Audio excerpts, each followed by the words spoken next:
Wow, three of my very favorite people at this table. We've Yay. all worked together. We've directed, we've acted.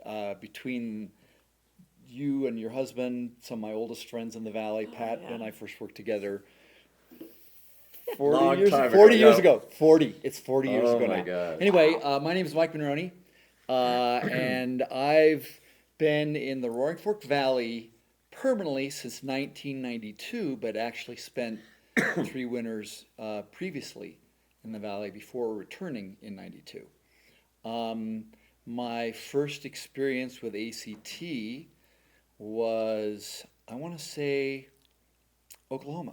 It was Oklahoma, which I was in, and I think that was the fall of '93, but the dates, forget it. I know. And my first directing experience was Neil Simon's Rumors, back when Aspen Community Theater Yeah. still did straight shows. In fact, the first two shows I directed were straight shows, Rumors, and then You Can't Take It With You, which was really fun. And we'll talk later about the live fireworks that we got to have on stage, which in the Wheeler Opera House, which probably shouldn't have happened, but that's a fun story. The first musical I directed was Jesus Christ Superstar, which was an amazing experience, but at the time, surprisingly difficult. And we can discuss how that happens sometimes, where a show is so turbulent when you're working on it, and then the result is unbelievable. And then I directed She Loves Me, which Yeah. was my first experience with Nikki and John Boxer, and they're among my favorite collaborators and best friends now. And the last show I directed was 5 years ago, which was the 40th anniversary show. And interspersed with those, after Oklahoma, I did How to Succeed in Business, Little Night Music, Music Man, 1776 with you, which I had no intention of doing a show after Music Man, but you directed that, which is one of That my was favorite lovely. musicals the very next year. There's a lot of And people then- walking around the valley with Yeah. hurt arms because Yeah. I did a lot of You did a twisting lot. Well, for that one. what do you need? 27 men to do that show? Yeah, it was something like that. And 24 to then 27. 5 years ago, which is hard to believe it was 5 years ago, I was, as well as directed, was in the 40th anniversary show as well. So that's my, I guess, 10 shows. You're a walking ACT history book. 6 in, 5 directed. So yeah. why are we here? I don't know, just No, to keep so- him company. So to my right, the incomparable Wendy Moore. Oh, you're lovely. Yes, I am Wendy Moore. Moved here in '98 after I got the job at Roaring Fork High School as the principal, and started right off with ACT directing the world's largest show, The Wizard of Oz. And boy, was that fun. I had a really great time. It was huge. I saw it. It was was huge. It was enormous. And actually, I found out that ACT had a budget that was 5 times larger than the theater I left. So I thought, ooh, I get to play. So that was my first one. My second one was Pippin, about, I don't know, 5 years later, something like that. And then I did The Producers with Corey and Bob and Amy, and an amazing amount of dance. And then I finished off with ACT with Spamalot. Let's talk about funny. You did some crazy shows there, girl. Mm-hmm. And as you were saying the names of those shows, I was picturing people that were in them. So we'll have to be sure and talk about that. 'Cause Yes, the and talent I that we've had. might remember their names. Yeah, This would I'll be remember good. some. You'll remember some. You'll chip in too. And I'll try and remember yeah, some. So good. There's a song there. There is a song there. And does that come to me then? It's Pass the you. baton. I'm Pat Holloran, and I moved to the Valley about the same time as Mikey, actually, initially in 1982. Was gone for about a 3-year hiatus, moved back permanently, bought a house here in 91, and have been in the Valley ever since. Before I go with my ACT history, I just want to mention Wendy has been a longtime friend, but my wife, Muffy Mary Holleran, and I used to direct some of the high school musicals in the Mid Valley there, and At we my had decided, school. yeah, we had decided high school level that we had done our share and we had really contributed, and so we'd had enough. We weren't going to do it, and then Roaring Fork High School hires Wendy. And I remember running into her in the hall, say, "What are you doing here?" And she says, "Well, I'm the principal here." I said, "Oh, well, we used to direct musicals here." And she goes, oh no, you're not leaving me in my first year. So we did one more for Wendy. But my history with ACT's been wonderful. I love the organization. I had been going and seeing shows for years and years, but I'd kind of cherished my fall and my off seasons sure. and raising kids. I just was never really able to really participate until, and I'm going to come up wrong on the year too, but I think it was in the early 2000s where my first show directing, I did My Fair Lady with Kathy Markle, Right. and then the next year I did 2 years back to back. I did Mame with Nina Gabbianelli. So it was fun to work with those two gals in obviously strong female lead Yeah. productions. Then took a little hiatus. Then I performed in Fiddler on the Roof, and then my last association was in 2010 with 1776, which is one of my dreams. I've always wanted to direct that show. And you So, did it. and that was really, ACT gave me that opportunity, and I will be ever forever grateful on that. So, eager once things loosen up, I get a little more time to get back involved again. But great experience. So. Yay. Yeah, and I don't know if we want to talk about some of the people that we've worked with, maybe, and then talk about shows themselves, or where do you guys want to go with that? Well, for example, Wendy, when you mentioned Pippin, I suddenly thought Adam Bartley.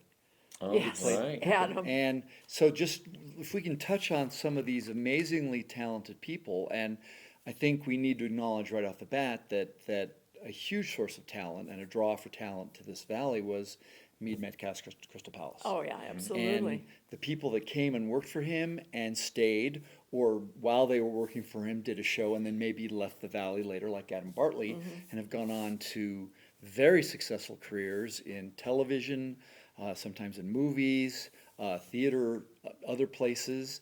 And that core of talent is one of the things I truly believe that made these shows special.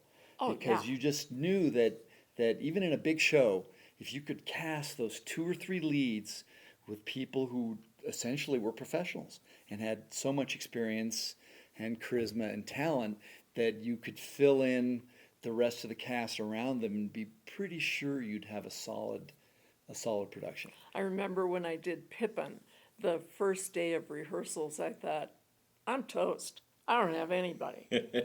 And then Rita, just wait, we've got a few for you. And in they came that second day, and I thought, oh, hi, Adam.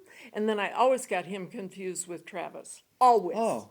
And I'd be in the back yelling for Travis, but I really wanted Adam, and it's an issue in my life. Anyway, But what was really fun for me is because I came back after, as Pat sort of alluded to, I was at the Crystal Palace in 1982, but didn't stay in the Valley at the grand finale in 87. So when I came back in 92, there were a lot of new faces as well as people I'd known for a long time.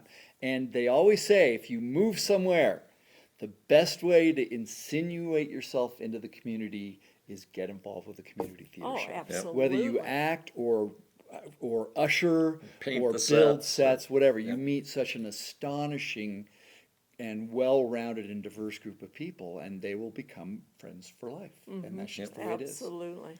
Yeah, my first experience with ACT, speaking of Rita, was My Fair Lady, and had all kinds of terrifically talented women come up to play Eliza and audition for Eliza.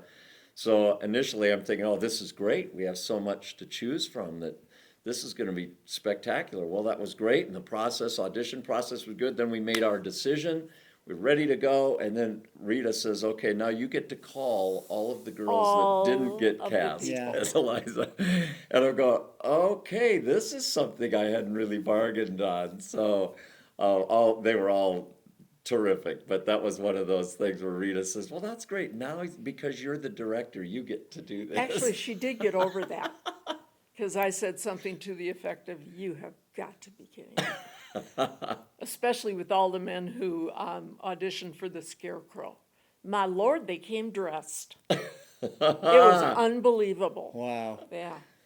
So I'm not calling all these people. Yeah, 1776 was a scare for me. I actually just on a whim submitted that show thinking there is no way in the world that the board, which I was on the board at the time, but I had excused myself from the meeting because they were, considering shows for the next show. And I thought, well, just as a whim, I'll submit that, but nobody in their right mind is going to try and do a community theater show with 24 to 27 men and just 2 women in it. You're going to, first of all, anger the entire female population of the valley, and you're also going to be dragging people by their toes, the male counterparts to come in. So I submitted, and they ended up deciding, well, Pat thinks he can do it. We'll just let him. We'll trust We'll him. let him. We'll trust All him. right. Oh my God! That's great. And that lasted about 10 minutes, and I'm going, whoa, what am I going to do now? So, as it was, so many terrific, talented people came up, but it was probably the last day of auditions. I still didn't think we had the lead, the John Adams part, and then I had never met Graham Northrup. And, What's his name? he walked in and sang something from not Miss Saigon, from Les Mis, and I'm sitting there going, "Thank you, God." So there were other people that were terrific auditioners that could have played the part, but it just Yeah. didn't quite fit for me until Graham came in and wowed me, and I thought, okay, now we can do this show. So There are obviously many excellent men's roles in that show, and there's at least 2 roles probably over the role that I played that I would love to play, but know that there were people that were better for those roles. And it's fun. My experience with 1776 is it came out the same year. I think it was 75. I could be wrong, but Fiddler on the Roof, Man of La Mancha, and 1776, the big Hollywood versions of all 3 of those films came out the same year. And by far, and I told everybody this, of 1776 is by far the best film of those 3, in my opinion. and the film versions, perhaps. Yeah, film versions, yeah. I mean, the film version of Fiddler's pretty darn good. Man of La Mancha was miscast, but it was still fun to see. Peter O'Toole and I don't remember who Loren? played. Yeah, I'm not sure. Anyway, Off track. But yeah, sorry, off track. But just to get the chance to pick one of those founding fathers, be cast as a founding father, and be part of that was astonishing, and really appreciate that. So thank you. Well- Even though I didn't want to do a show that year. And to talk about directing and how fun that is because we've all probably directed shows that would have been really fun to be in. Yeah. But at the same time, when you're directing, you get to play every role, at least Yeah, in that's your true. head. That's You get to true. play them. You get to how would they react? Where would they go? What would they do? And so you're actually, by the time the show is closed, you really have, in your mind anyway, kind of portrayed all of those, even the female roles. You've kind of gotten into the head of that person, and it makes it so much fun. That's why directing is so much fun. Directing's a lot of fun. Yeah. Well, and how many shows, Wendy, have you directed? Not just ACT, but in general. Over But, triple digits? Oh, yeah. Oh, yeah. Like 150, and I've been in about 48.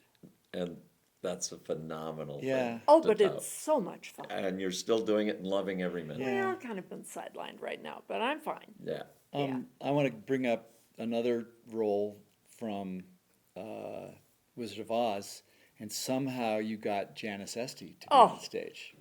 I As the said witch. you get to fly. Well, that's all I want. Just let me fly. Okay. Oh, I loved it. I loved watching those people experience that. Very fun stuff. Yeah. Come back, you had mentioned fireworks Yeah. in the Wheeler. Yeah. I have a story kind of similar, which Okay. is kind of a fun story because Right. when we did My Fair Lady, there's the famous scene where Higgins is trying to get Eliza to enunciate her H's, and the famous scene is the candle where she's trying to into the candle. At that time, I can't remember exactly the circumstances, but whoever the district theater manager was, there was absolutely no open flames allowed on that stage. So that was a problem because that was the one, I only wanted a candle, but I couldn't have it. So we ended up using a feather, kind of a contraption. It worked fine. So the point of the story isn't the feather and the candle. It's that like 2 years later they did Evita, and they had live torches and everything on the stage. Like, wait a Obviously minute. the rules had changed, and I'm going, I just wanted one candle, and now we've got torches parading all over the stage. So again, it's just one of those stories, one of those fun things that you remember about staging something and coming up with a creative way to convey the same thing, even though you're not allowed to do what normally would be a traditional way to do it. So. One thing I remember from Wizard of Oz is I got to play. Oh my Lord, they let me play. And I had two teenage girls that I cast as the Yellow Brick Road because we couldn't figure out how to do the Yellow Brick Road. And one of them was the left lane and one of them was the right lane. And they were so proud of themselves. And off they'd dance and Dorothy would go after them. I thought that was really fun. And I added some ears of corn in the farmland. I think Nina was one of my ears of corn. And there they were. I mean, they were just so much fun. And I was able in that play to reconnect with Giannis, Oh, who, yes. I had for forgotten about some Giannis. strange reason, had been in my class in Frisco. He and his father had moved over there for like a year or so. And then he came back to Aspen and he showed up to audition. I thought, you are the Tin Man. All right. Yeah, I got to direct him in a Aspen Theater in the Park show, which was really Wonderful. fun. But I want to dovetail into the fireworks show. Yep. So we had the great fortune for that show. You can't take it with you. Classic, big cast, Broadway, 40s comedy. Yeah. And the artistic director at the time at the Wheeler Opera House, and I don't remember his name. All my shows except the 40th were in the Wheeler. Really? Yeah. Wow. I love the Wow. Wheeler. I've been very fortunate to direct all those shows. I Even did- the big shows. Yeah, I did 1776 there, which was yeah. good because it's kind of a one set Yeah. show, but all the others were at the district. Yeah, and during that, because I was not on stage as much because I leave to go get the referendum on independency, right? Right. Lee leaves. I would just go up in the box seats and lie there with my head over the edge and watch what was going on stage, which was really fun. But so you can't take it with you. The men in the show, grandfather and father and their friend, are building fireworks in the basement. Yes. And somehow the technical director in the Wheeler, because he had been one of the technical directors for the World's Fair in New Orleans, and knew all the how to do pyrotechnics, and he knew the people of the fire department, and he talked them in with the proper safety measures into having these fireworks on the stage of this 120-year-old theater at the time, which would probably go up like that if Somebody did it something wrong, happened. yeah. Yeah. And so we got to have live fireworks on the stage, and it was really magnificent, really a fun thing. Oh, that's great. That's great. Yeah. Let's go up to Jesus Christ Superstar, because the one thing that's in common, I'm going to guess, on all of our shows is a certain scenic director by the name of Tom Oh, Ward, Tom is Yep. amazing. that's the other thing. These people with the talent that live in this valley that are available, and he's a genius set designer, and he and I have always really clicked and come up with really fun movable sets. But Well, we've he had the was- luxury yeah, of living in a place where people want to live. right. Oh, So absolutely. Tom could go anywhere and be successful doing stage design. Yeah. But he wants to live here. Yeah. And so we get the luxury of, and not just Tom, of a lot of other people that are talented and could be other places, but they prefer to stay here, and then ACT and other area theaters get Right. to benefit from that. Yeah. Right. So Jesus Christ Superstar, I was a director. Bob Finney, my very good friend, was the music director. And the rock band that he put together in the pit for that, including people like Bob Yang, this world-class rock/jazz violinist. The chorus they had in the pit, I won't mention names, but there were people in the chorus in the pit that had played lead roles on stage, and they're in the chorus. But Scott McCracken and his wife Marissa Post and Janetta Meitler, who we cast at age 15, and who at one point was one of our 3 finalists to play Mary. We thought that's going to be an interesting show if we cast her. Well, she was 16 by the time we started rehearsals.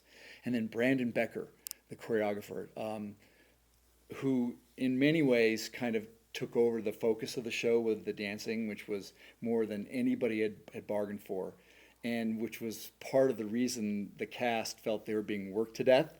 There was a lot of dissension backstage, a lot of contrasting viewpoints, and all these strong opinions. And and people that were upset, but we stayed with it, and and then Lloyd comes in to do the lights, and there's smoke and there's lights, and when that cargo net drops from the roof, and Judas dies in the cargo net in this amazing light, and it all just sort of came together in this 120-year-old theater to be a thing. I think I'm going to hope that everybody looks back on fondly, because not everybody did at the time. Yeah. And that's part of the magic of doing community theater, because sometimes you just don't really know.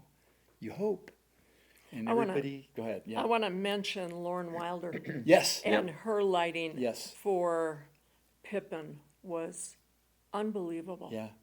It was just beautiful, and she just Very did talented. magic. Yeah, she was incredible. Well, and you mentioned Marissa, too. Yeah. Marissa has directed probably as many, if not more, than any one of us Or all of us individually. together. Or maybe all of us together.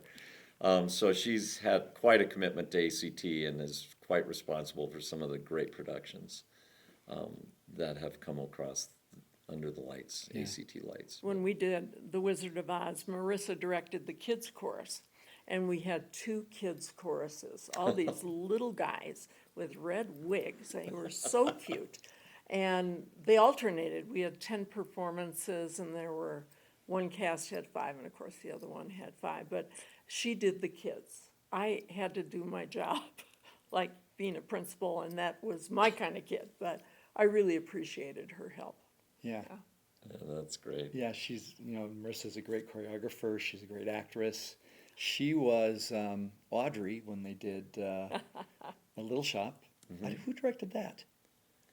I did not. I did not. I don't remember. I don't know, because Marissa was in it. Yeah, she was in it. I don't know. It wasn't John Tro, was it? I don't think so. I don't think so.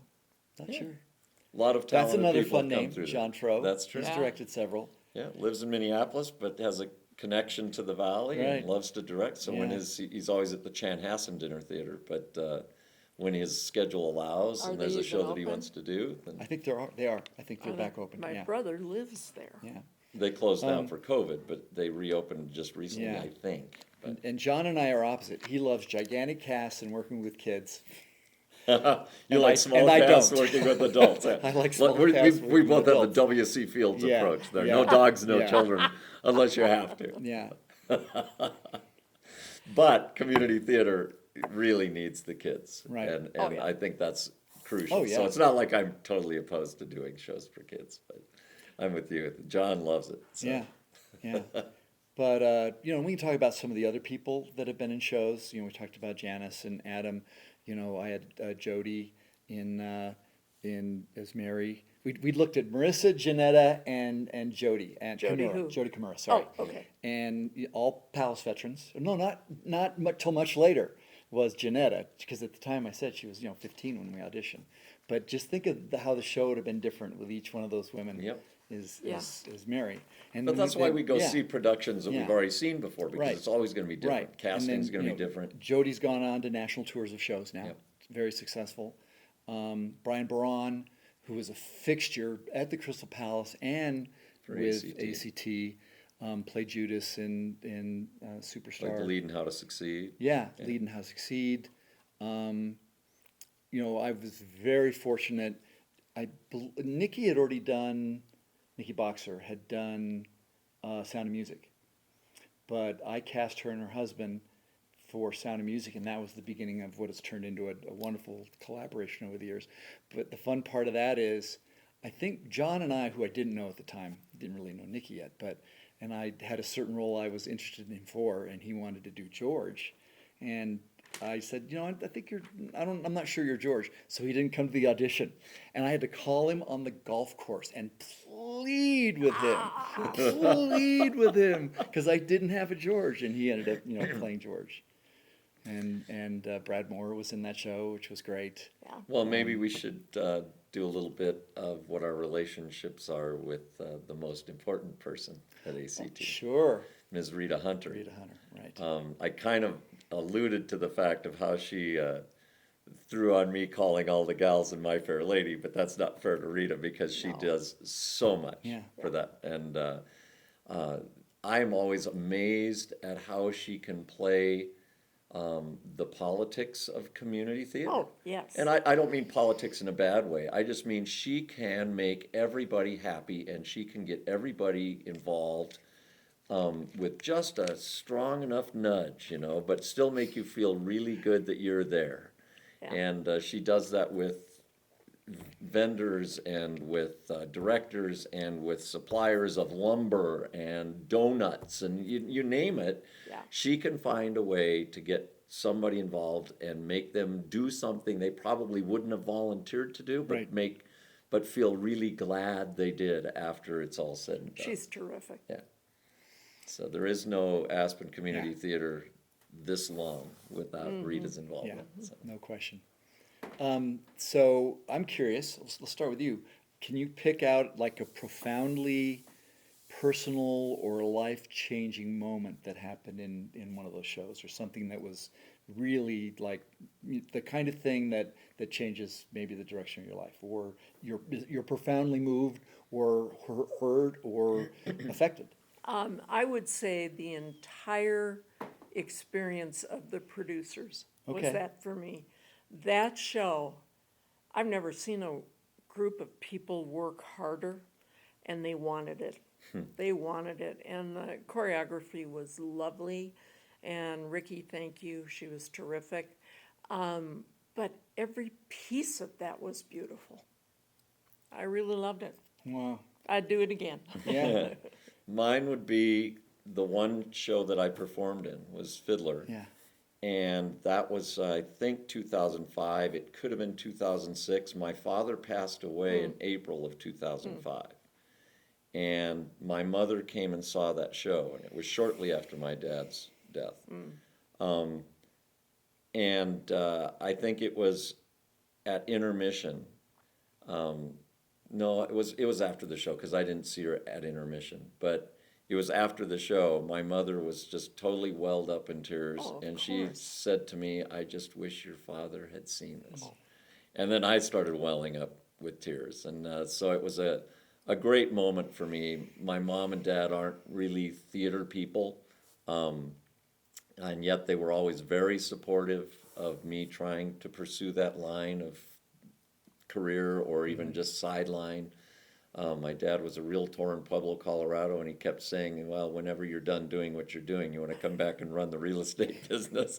He was still saying that when I was in my mid-30s, late 30s. So, Dad, I think maybe that's not going to happen at this point. But they were still very supportive, and that meant a lot to me at that particular moment. So I will always remember that moment as my ACT moment when my mother saw the show and welled up in tears. So.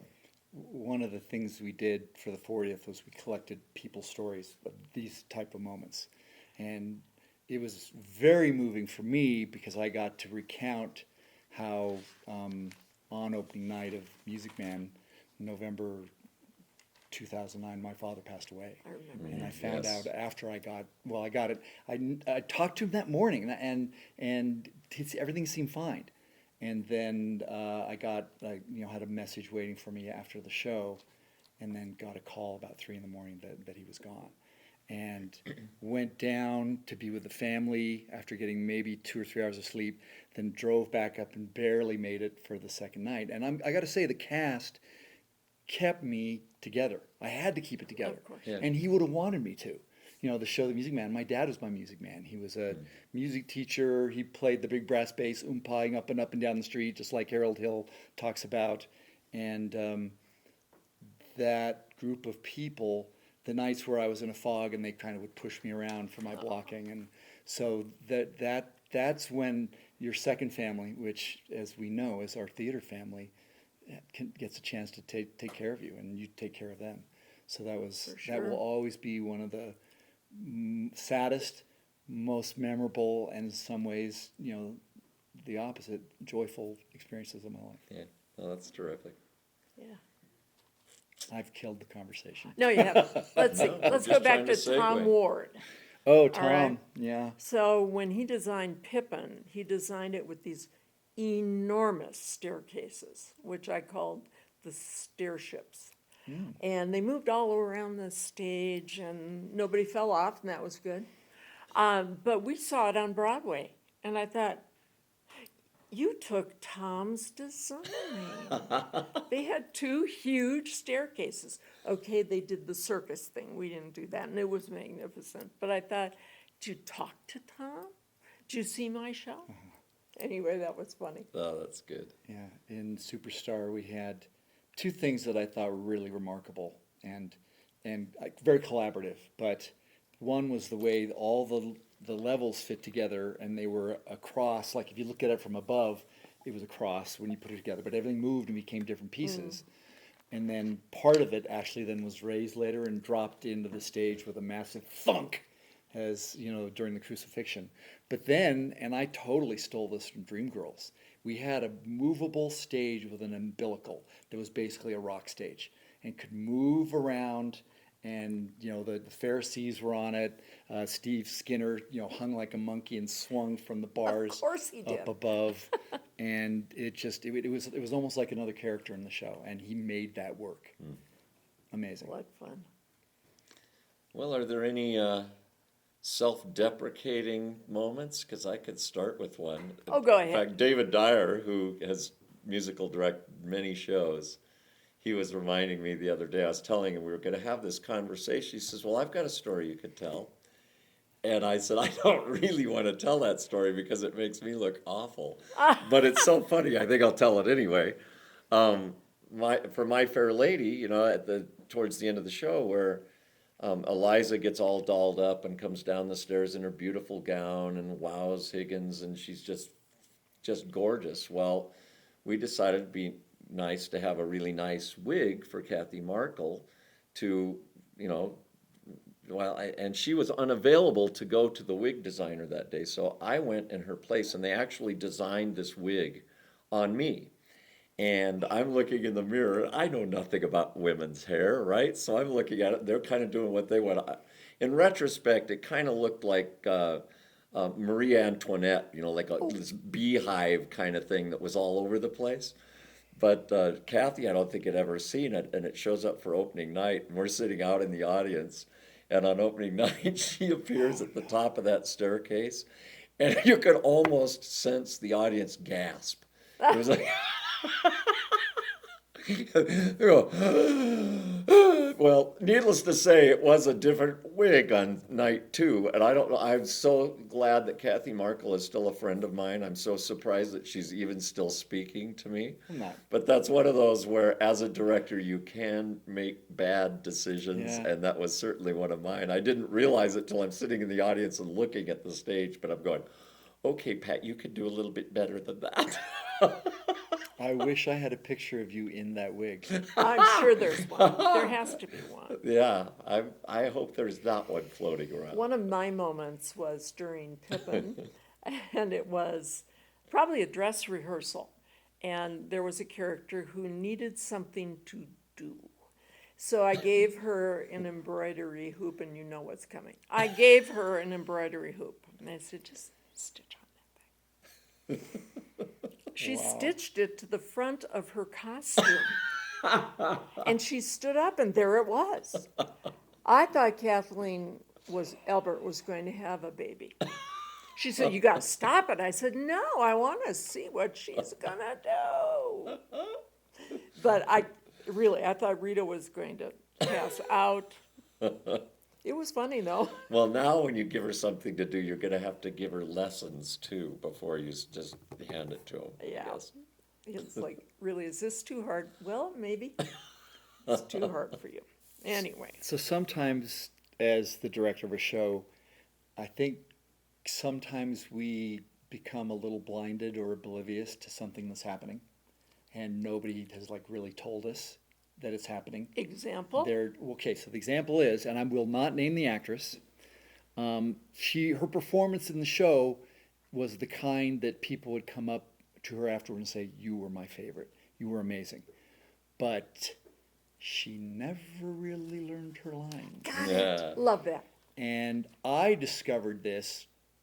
I didn't realize how she was cheating, but she was cheating during rehearsals. And I realized too late. And I wouldn't have recast her anyway. I would have taken the responsibility. I cast you. So I started having private meetings with her and running the lines with her, which was all fine. Sure. But the other characters in the play had to have like emergency plans for when she went up, and did a magnificent job. And I'll name them. One we just lost recently, Brian O'Neill, was amazing. yeah. And Jerry Rood, and Charles Fagan was another.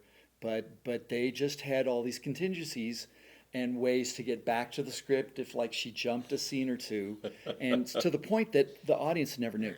So good on them. And as I said, this actress was really good, except at learning lines. Yeah. So, and I didn't know until too late. Those are the challenges. Yeah. Indeed, the challenges. Yeah. I had a blast with Spamalot. Give me Gary Daniel as King Arthur. Yeah. Come on. And Sonia as the Lady Sonia. of the Lake, Singing Whatever Happened to My Song. and Chris Wheatley, and Chris Wheatley all these people. running There off stage, again, and yeah. Stu Huck Yeah. singing a song as he came down the stairs, and Franz and Oh. all the rest of the Knights of the Round Table in that strip number. That was crazy. Yeah. Well, I've got a good story. But If we were talking about not wanting to work with kids, Yeah. I shouldn't have started this story until I could think of the actor's name. Tim, I think it was Tim. Oh, criminy. You know Anyway, he Tim. played. Oh, yeah. He I know who played you're the talking about. young. He played the young Patrick Right. in Maine. Yes. And I Okay. apologize if you're watching. I'm just drawing a blank here, but there's a scene in that show where he's supposed to, as a small child, Annie Mame has taught him how to make a martini. So there's a scene in there where he actually just throws together a martini without even thinking about it. And initially, I think it was Rita and a couple other in the cast said, that's just going to take too long. It's too dead. There's nothing going on at that, because there's no dialogue. It's just he goes behind the bar, starts putting together a martini. And I started thinking in the rehearsal section that, yeah, maybe this is just going to kind of drag. This young actor, he turned on the charisma, and he went back there, man, he was doing this, and he poured that thing, put that thing in there, brought that thing out, and almost got applause every night Wow. for making that march. So that's one of those director's risks that you take, but it's in the script, and if it's done correctly, that's why it's in the script. So it's always a challenge for us, I think, Yeah. to decide if there's anything that needs to be cut that isn't working, or that you don't think you can find a way to make it work. But when you do take those risks that it works as planned, those are nice, great rewards, and kudos to the young man who did that. So, Have you ever had to yell at anybody? I don't believe in yelling. Seriously, Yeah. I don't. And so I don't know what my cast would always say, but I don't do that. Sorry. How Good. about you? Well, close. yeah, I think the three of us, there's- that's not really the style of any of the three of us, I really. think anybody who's giving the time to do a show, which is 8 weeks, 6 weeks, 8 weeks, every night, show up, not getting paid, doing it for the love and the friends and the family, Yeah. They deserve to have fun. Yeah. And so if Yes. we're not having fun along the way, and I've been in shows that weren't fun, so I know what it feels like. Did but I direct one of those? No. No, you didn't. No. No. Although you have, not an ACT show, but I've Yeah, been we in a had couple fun. of your shows. Yeah. No, it's all, and most of the people that are involved, especially our professional friends, are of the similar mind, and we have fun. But there comes a time every once in a while where the steel fist and the iron glove or whatever. But with one cast, I'm not gonna highlight them out. It was a musical, but they weren't learning their lines. And I finally I called together, and it's probably I didn't yell, didn't even raise my voice, but I just said, you guys, this isn't working, and I can't do anything Yeah. more. You have to put in the time. And you could just see the eyes start to drop and the shoulders start to shrink. And I was as diplomatic as I could be, but also about as firm as I could possibly be. And the next night, they came in and they all had it memorized. How wonderful. Yeah, there was during But 1776, which, as you know, has Yeah. 5 million lines in there, and they're Yeah. all a little bit linguistically a little different than we speak now. It was all in that 1776 kind of banter Yes. or cadence. Very, very difficult lines to learn. So in retrospect, it wasn't really their fault, but we still had to learn the lines. And I had a couple of different actors that were in that show continually remind me that it was, I don't know if it was the final dress, but it might have been the second dress. I think that was probably it, where there's always a line and then a pause where everybody's trying to figure out which of these guys has the next line. And it just was like a kind of a start and stop, start and stop. So I didn't actually yell at any one person. I'm standing back about halfway in the house, and my mind is just starting to fry because I could just feel this whole show grinding to a halt. So I finally just shouted from the middle and says, I paid good money out here. I remember that. But I don't want it to last 2.5 hours longer than it's supposed to. Because it's a long show already. And Yeah. I looked up at the stage. There were like 40 people on the stage with these eyes like this big. Yeah.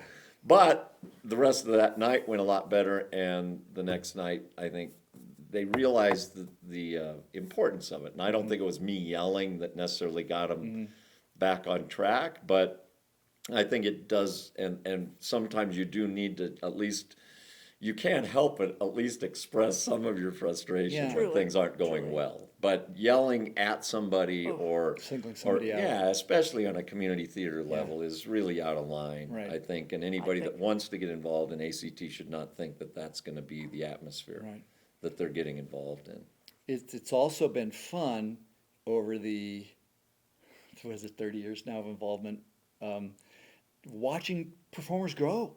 Oh, Watching people yeah. that you cast in a show, because maybe you see something, but there's not necessarily a lot there, and then 3 years later, and they're at another level, and then 5, 8 years, 10 years later, they're like, and all of a sudden, they're Yeah. one of the most consistent performers in the Valley, Absolutely. and that's really gratifying. Yeah. Even they grow even from the beginning of a show Oh, to the end of the show. absolutely. Amazing. Yeah, You're going, absolutely. oh, that works. So yeah, that's fun to see. That can also be really scary when you have expectations for somebody and it's just not happening. And I've had people tell me, "Don't worry, wait till final dress." I'm like, I'm not waiting. I don't want to wait, but then they show up, It's but the it's Allen really- Iverson practice. It's practice. really, yeah, exactly. So that it can there could be let's be totally honest, as much fun, and we all obviously enjoy doing it and like the artistic process, and maybe for me and maybe for you guys a little bit of wanting the control, you Yeah. know. Of course. But sometimes you just have to. There's that line from Shakespeare in Love, and Jeffrey Rush and they're talking about how does it ever happen, and it's like we don't know. It's magic, and you don't know. Sometimes you just don't Yeah. know, but there's magic, and the collective will of 60 or 70, or I'm not talking about just performers, but everybody, the whole cast and crew, that collective will and force of we're going to make this happen is really astonishing. Yeah. Well, Really astonishing. sports get so much Yeah. press, Yeah. and I'm sure that the camaraderie and the end result and the singular goal of everybody is very similar to the theater experience. Yeah. It's just not everybody that is good and enjoys theater is athletic. So I think there's a different community, but I think the payoff is the same. At the end of the day, you walk off that stage, and we're talking community theater, but I go back to the high school experience.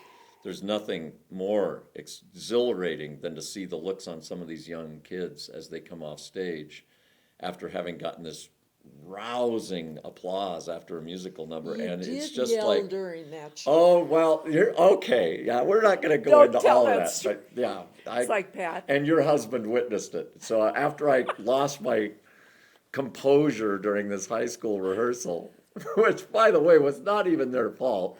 I was trying to find somebody in the theater and they weren't there, and they had been called out into the hallway by the costumer, which was my wife, so that's why they weren't there. So I'm yelling for no reason. Anyway, after I got my composure back, I realized that Wendy's husband, Bob, was in the wings building sets, and I kind of walked back there and I said, Bob, you didn't happen to hear that, Oh. did you? And Bob goes, oh yeah, I can't wait to tell the principal.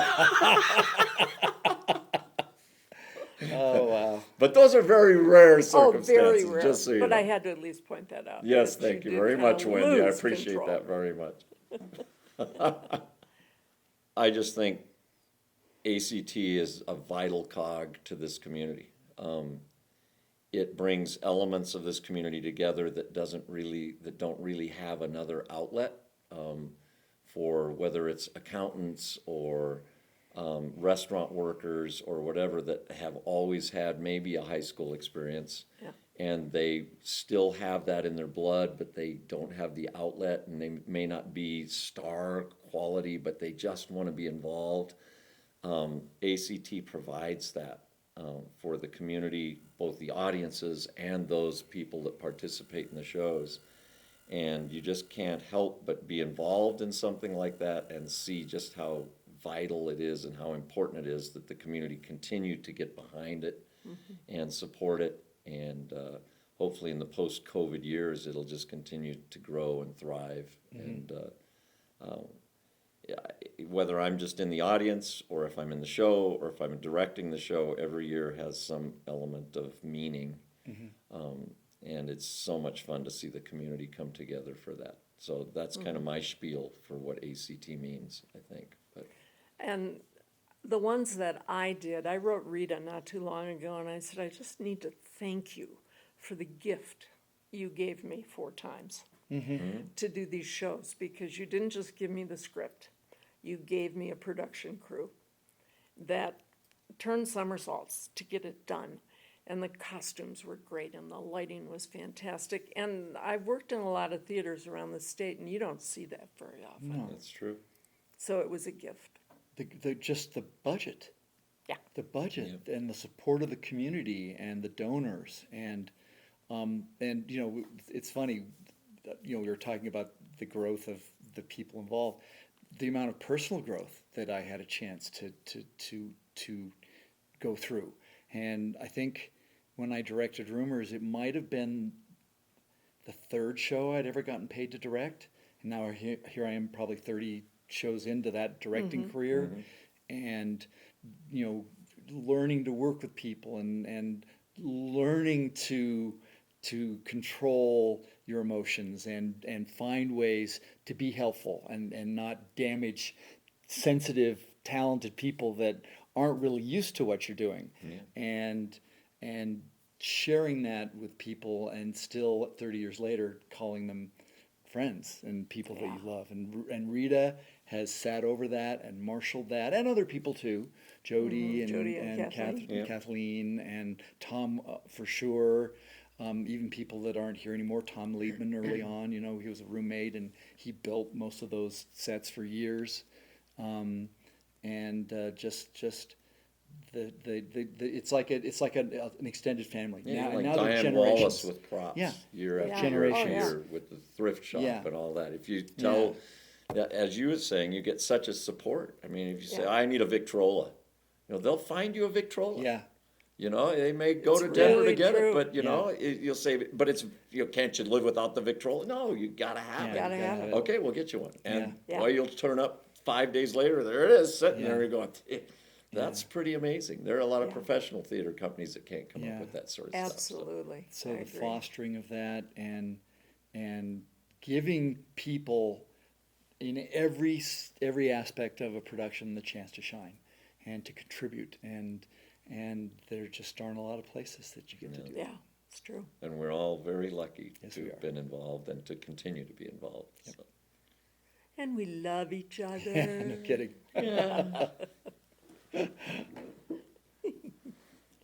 Thanks, ACT. Yeah, thanks, Yeah, ACT. thank you.